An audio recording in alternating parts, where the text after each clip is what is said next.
అలానే Visweswara Rao escrow account ఇప్పుడు ఆంధ్రప్రదేశ్లో ఇండస్ట్రీస్లకి పెట్టినటువంటి వెసులుబాటు అది.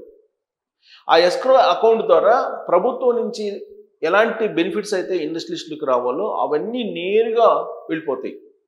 సాధారణంగా ఇండస్ట్రీస్లు అనేక రకాల డిపార్ట్మెంట్స్ చుట్టూ తిరుగుతూ ఉంటారు. కానీ ఈ ఎస్క్రో అకౌంట్ కారణంగా ప్రభుత్వం ఏవైతే బెనిఫిట్స్ ఇవ్వాలనుకుంటుందో ఆ బెనిఫిట్స్ అన్నిటినీ కూడా ఎస్క్రో అకౌంట్ ద్వారా అంటే నేరుగా ఆ కంపెనీకి వెళ్ళిపోతాయి.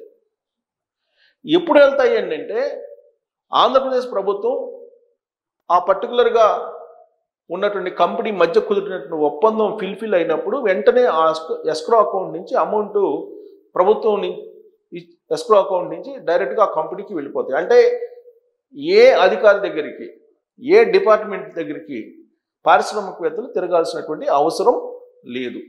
అలాంటి వెసులుబాటుని ఆంధ్రప్రదేశ్ ముఖ్యమంత్రి చంద్రబాబు నాయుడు గారు కల్పించారు ఇండస్ట్రీస్లకి. ఇండస్ట్రీస్ల ఫ్రెండ్లీ గవర్నమెంట్ అని చెప్పి చెప్తూ ఉన్నారు ఆంధ్రప్రదేశ్ ప్రభుత్వం. బ్లాంక్ చెక్ రాసిస్తానని చెప్పి చంద్రబాబు నాయుడు గారు చెప్తున్నారు పారిశ్రామికవేత్తలకు. అందుకే విశాఖలో పెట్టినటువంటి పారిశ్రామిక సదస్సు హ్యూజ్ సక్సెస్ అయింది. దాదాపుగా ఇప్పటి వరకు ఈ 16-17 నెలల్లోనే దాదాపు 17 లక్షల విలువైనటువంటి ఒప్పందాలు కుదిరాయి అని చెప్పి చెప్తూ ఉంది ప్రభుత్వం. పారిశ్రామికవేత్తల సదస్సులో కూడా మరొక 20 లక్షల రూపాయల విలువైనటువంటి ఒప్పందాలు జరిగాయని చెప్పి చెప్తోంది. టోటల్గా మరో 10 ఏళ్లలో 90 లక్షల విలువైనటువంటి ఒప్పందాలను కుదుర్చుకోవాలి. మినరల్స్ దగ్గర నుంచి ఏరోస్పేస్ దాకా వివిధ రకాల కంపెనీలని ఆహ్వానించి దానికి సంబంధించిన పాలసీలు తయారు చేసి రాష్ట్రాన్ని అభివృద్ధి పదాన్ని నడిపించాలనేది చంద్రబాబు నాయుడు గారి యొక్క ఆలోచన. సంపదను సృష్టించడం, దాన్ని పేదలకు పంచడం అనేటువంటి కాన్సెప్ట్లో చంద్రబాబు నాయుడు గారు వెళ్తూ ఉన్నారు. సంపద సృష్టి అనేది పారిశ్రామికీకరణ ద్వారానే జరుగుతుందని చెప్పి నమ్మేటువంటి లీడర్స్లో ఆయన ముందుంటారు.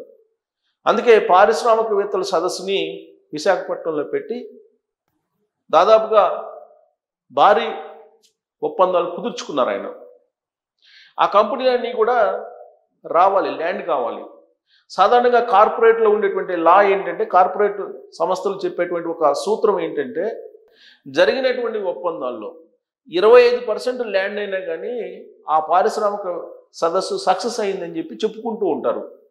కానీ చంద్రబాబు నాయుడు గారు విశాఖ కేంద్రంగా జరిగినటువంటి పారిశ్రామికేతర సదస్సులో ఒప్పందం కుదిరినటువంటి ప్రతి కంపెనీకి సంబంధించి పర్మిషన్స్ ఇచ్చేస్తూ జీవోలు కూడా ఇష్యూ చేశారు. ఇప్పుడు దానికి అదనంగా ఎస్క్రో అకౌంట్ని క్రియేట్ చేస్తూ ఉన్నారు. ఈ ఎస్క్రో అకౌంట్ ద్వారా డైరెక్ట్గా కంపెనీకి రావాల్సినటువంటి బెనిఫిట్స్ వెళ్ళిపోతూ ఉంటాయి. మొత్తం ఏదైతే ఒప్పందాల ప్రకారం అక్కడ ల్యాండ్ అవుతుందో కంపెనీ, ఆ కంపెనీకి పూర్తి స్థాయిలో ప్రకటించినటువంటి ప్రకారం రాయితీలు ఆ ఎస్క్రో అకౌంట్ ద్వారా వెళ్ళిపోతుంది. అంటే ప్రభుత్వం వైపు నుంచి పారిశ్రామికవేత్తలకు ఇచ్చేటువంటి ప్రత్యేకమైనటువంటి గ్యారెంటీ, అది జెన్యూనిటీ.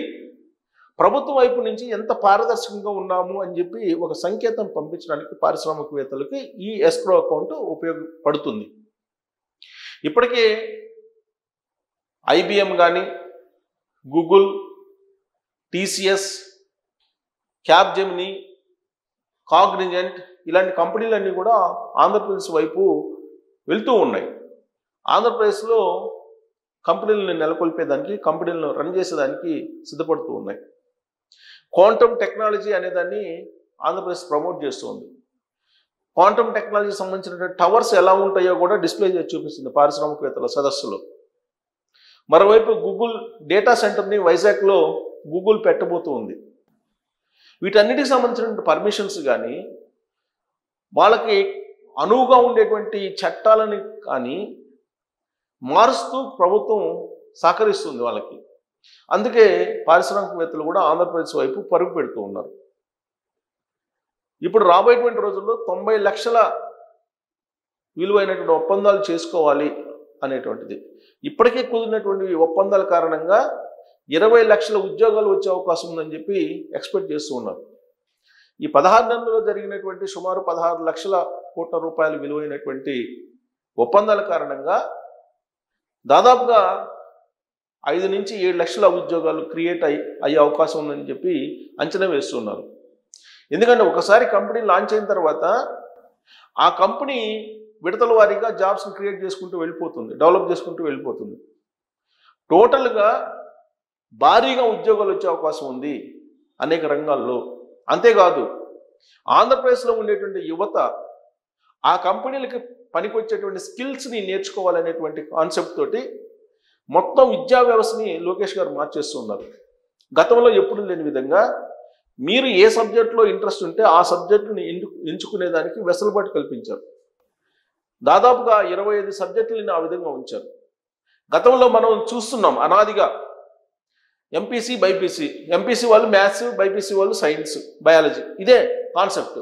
కానీ ఇప్పుడు బయాలజీ వాళ్ళు మ్యాథ్స్ నేర్చుకోవచ్చు, మ్యాథ్స్ వాళ్ళు బయాలజీ నేర్చుకోవచ్చు, ఫిజిక్స్ వాళ్ళు బయాలజీ నేర్చుకోవచ్చు, బయాలజీ వాళ్ళు ఫిజిక్స్ నేర్చుకోవచ్చు, కెమిస్ట్రీ వాళ్ళు సివిక్స్ నేర్చుకోవచ్చు. ఇలాంటి వెసులుబాట్లు ఎవరికి ఏ సబ్జెక్ట్ కావాలంటే ఆ సబ్జెక్ట్స్ తీసుకోవచ్చు. అలాగే ఆప్షనల్ సబ్జెక్ట్స్ కూడా తీసుకోవచ్చు. ఇలాంటి సిస్టమ్ని అడాప్ట్ చేస్తూ ఉన్నారు అక్కడ విద్యాశాఖలో. దాంతోపాటు స్కిల్ ఆడిట్ చేస్తూ ఉన్నారు. ఎవరెవరికి ఏ రంగంలో స్కిల్ ఉంది, ఏ ఏరియాలో స్కిల్ ఉంది, వీళ్ళు ఏ కంపెనీకి పనికొస్తారు, ఇవన్నీ కూడా స్క్రూటినీ చేస్తున్నారు. నైపుణ్యం అనేటువంటి యాప్ను దాన్ని పెట్టారు. కేవలం కంపెనీలు తీసుకురావడమే కాదు, కంపెనీలు తీసుకొచ్చినంత మాత్రాన స్థానికంగా నిరుద్యోగం తగ్గిపోతుందంటే తగ్గిపోదు. ఉదాహరణకి మనం హైదరాబాద్ చూడొచ్చు. హైదరాబాద్లో ఇవాళ సుమారు 15 లక్షల మంది ఐటీ ఉద్యోగులు ఉన్నారనుకుంటే, ఎందుకంటే ఐటీ హబ్ కాబట్టి హైదరాబాదు, ఐటీ ఉద్యోగులు 15 లక్షల మంది ఉన్నారంటే దాంట్లో 25 నుంచి 30% లోపలే తెలంగాణ వాళ్ళు ఉంటారు, తెలంగాణ ప్రాంతానికి సంబంధించినటువంటి వాళ్ళు ఉంటారు. అందుకనే తక్కువే, 25% కన్నా తక్కువే ఉంటారు. కారణం ఏంటి? ఆ రోజుకి ఐటీ కంపెనీలు వచ్చే నాటికి ఆంధ్రప్రదేశ్లో ఉండేటువంటి యువత, ఆంధ్రప్రదేశ్లో ఉండేటువంటి స్టూడెంట్స్ ఆ కంపెనీలకు సరిపడా స్కిల్స్ లేనటువంటి వాళ్ళు. ఆ కారణం చేత ఇతర ప్రాంతాలు వచ్చి, ఇతర ప్రాంతాల నుంచి వచ్చినటువంటి వాళ్ళు ఆ జాబ్స్ని వాళ్ళు పొందగలిగారు. అలాంటి సిచ్యువేషన్ ఆంధ్రప్రదేశ్లో రాకుండా ఆంధ్రప్రదేశ్లో ఉండేటువంటి స్టూడెంట్స్ని ఈ కంపెనీలన్నీ వచ్చేటప్పటికి వర్క్ ఫోర్స్ ఎంత అవసరమో అంత ట్రైన్డ్ పీపుల్ని తయారు చేయడానికి ఆంధ్రప్రదేశ్ ప్రభుత్వం సిద్ధమవుతుంది. ఆ క్రమంలోనే స్కిల్ ఆడిట్ కానీ, లేదంటే నైపుణ్యం యాప్ కానీ ఇవన్నీ కూడా తయారు చేస్తూ ఉన్నారు. తర్వాత కరికులం మొత్తం మార్చేస్తున్నారు, సబ్జెక్ట్స్ని మార్చేస్తూ ఉన్నారు. రాబోయేటువంటి రోజుల్లో అంతా స్పేస్ టెక్నాలజీ, అలాగే ఇప్పుడు మనకి గాల్లో ఎగిరేటువంటి కార్లు రాబోతున్నాయి. దాంతోపాటు అనేకమైనటువంటి మార్పులు ఇప్పుడు క్వాంటమ్ టెక్నాలజీ ద్వారా కానీ, ఆర్టిఫిషియల్ ఇంటెలిజెన్స్ ద్వారా కానీ అనేకమైనటువంటి మార్పులు రాబోతున్నాయి. ఆ మార్పులకు అనుగుణంగా స్టూడెంట్స్ని ట్రాన్స్ఫార్మ్ చేస్తూ స్టూడెంట్స్ని సంబంధించిన ఐడియాలజీని, వాళ్ళకి సంబంధించిన ఆలోచనల్ని ఆ దిశగా మార్చేందుకు ప్రభుత్వం ప్రయత్నం చేస్తుంది. అందుకే ఆంధ్రప్రదేశ్లో ఇవాళ జాబ్స్ వెల్లువ రాబోయేటువంటి రోజుల్లో పారిశ్రామికీకరణ వేగం పుంజుకుంటే కనుక రాబోయేటువంటి రోజుల్లో చంద్రబాబు నాయుడు గారు ఏదైతే అనుకుంటున్నారో ఆ దిశగా ఇండస్ట్రియలిస్టులు కనుక వస్తే, అందుకు రాష్ట్ర ప్రజలు కనుక సహకరిస్తే ఒక హబ్గా మారబోతుంది. ప్రపంచానికి ఒక హబ్గా ఆంధ్రప్రదేశ్ మారబోతుంది. క్వాంటమ్ టెక్నాలజీకి కానీ, ఆర్టిఫిషియల్ ఇంటెలిజెన్స్కి కానీ అక్కడే రీసెర్చ్ సెంటర్స్ రాబోతూ ఉన్నాయి. అలాగే జీసీసీలను తీసుకురాబోతున్నారు చంద్రబాబు నాయుడు గారు. వైజాగ్, అలాగే విజయవాడ, తిరుపతిని మెగా సిటీలుగా ఆయన తయారు చేయబోతున్నారు. ఇవన్నీ కూడా సాకారం కావాలంటే వరుసగా కూటమి ప్రభుత్వం అధికారంలో ఉండాలి. మధ్యలో డిస్టర్బ్ అయిందంటే మళ్ళీ వైకుంఠపాలి గేమ్ లాగా మళ్ళీ మొదటికి వెళ్లాల్సి వస్తుందని చెప్పి చంద్రబాబు నాయుడు గారు అనేక సందర్భాల్లో చెప్తూ ఉన్నారు.